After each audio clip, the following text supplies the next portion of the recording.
said something really interesting. He says that filmmakers, directors, and those in the value chain should not rely on government's money for film production. That's his advice. He says they should not rely on government's money for film production because most times the monies they are giving does not suffice the film production. Please listen. To put the facts down, commercial film production has got very little, not much to do with government. It is a purely private enterprise because of the money involved in it.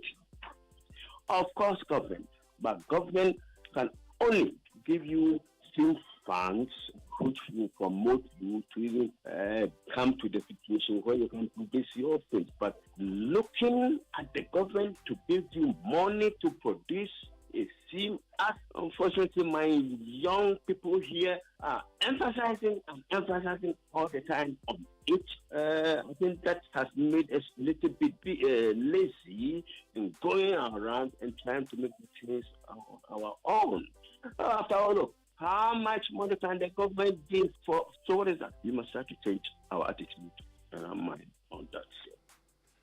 Yeah, so that's Kinampao there explaining to us why he thinks it is not such a great idea to only rely on government's money. He is a legendary Ghanaian film producer and director, explaining it right there. Lexis, I know you know very well that one of my favorite shows on Joy FM has got to be Personality Profile with Lexis Bill. Yeah, we know you are loyal. I'm loyal like that, you know. So last Thursday was one of my best. One of my best. Oh, really? I'm talking about the conversation with Rita Dominic. Yes. I loved it so much. Charlie, yeah, let me put the accolades aside and focus on one thing that she said in relation to films as well. You know, she is a celebrated, Nigerian actress. Now, she's saying that it'll be very nice for African actors to be paid royalties. I'm pretty sure this was in line with some of the things that we've seen recently. For example, Mr. Ibu and some other, veteran actors and actresses who seem to be looking for funds for purposes of their health and other matters. You know, she says that if these people are paid well, it'll be really nice to see so that they don't have to suffer in their old age. Let's listen to her. It would be nice for actors to have their, what's the word? It's not like, when you've worked, anytime your film is paid, you get, what's that thing called? What's it called? Oh, the royalties. The royalties, thank you. Yes. Oh, my head.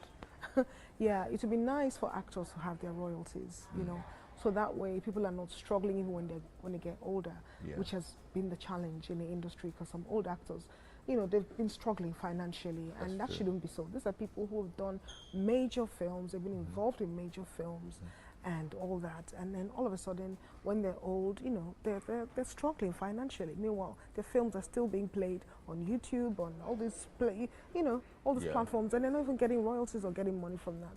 That is one thing I would really like to see change. Yeah, so that's Rita Dominic over there explaining to Lexis Bill on Personality Profile while she thinks. But Lexis, I was asking myself, what do you think is the problem? Is it because at the time the royalty system wasn't really set up in Nigeria, or you think it's going to be better with? And even now, is it? Yeah, I mean that's why I'm trying to find out. Yeah, I mean, was it recently that this guy who acted in what's that? The other one that they showed, the foreign movie. This series is it Empire? Is it Empire? Who's suing them because he realized that he had been underpaid, and the film is keeps grossing, but he didn't get enough. The system here has not been set up for that. Now maybe because of the digital sales and the digital revenue, it will be easy to go into an agreement with maybe the production company that I need a percentage of whatever it is, especially when you are probably the lead actor or something of the sort. But I don't even think that contracts with actors and actresses are structured that way.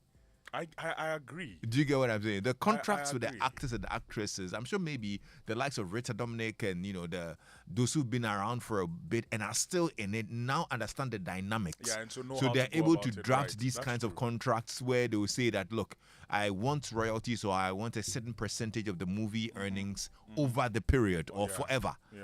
Because you're entitled to it. You know what I'm course, saying? of course. So I don't think that even now, these contracts with actors and actresses are structured such that they'll be earning per play or per views or whatever it is Right, on the right. streaming platforms.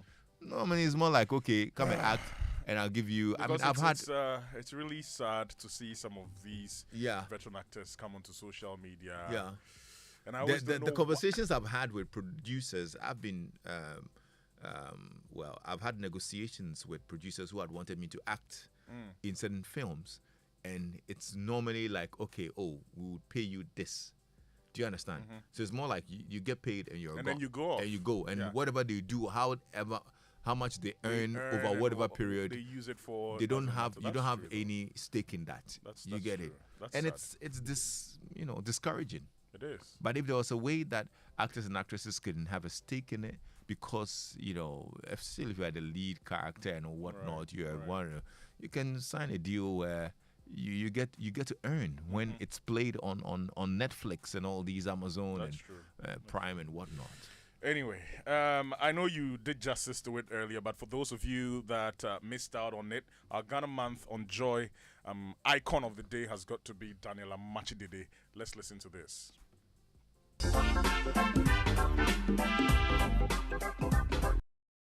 Amites are fixated on Dan Amachi Dede, aka Abrantia Amachi Dede, aka Iron Boy. The High Life legend was born in 1958 in Asante Achem Agogo, eventually becoming one of the pioneers of the High Life genre. His music career began in 1973 with a band he joined, but eventually formed his own band, the Apollo High Kings, in 1980.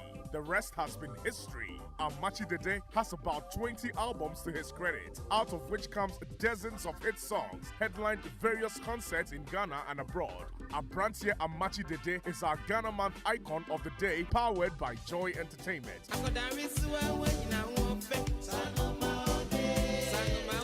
Right, so that's it. Amachi Dede is our Ghana month icon of the day, powered by Joy Entertainment. That's all I have for you in entertainment. I'm back on your radio tonight at 8 p.m. with The Overdrive, but you can get more info on some of the stories that I shared on myjoyonline.com.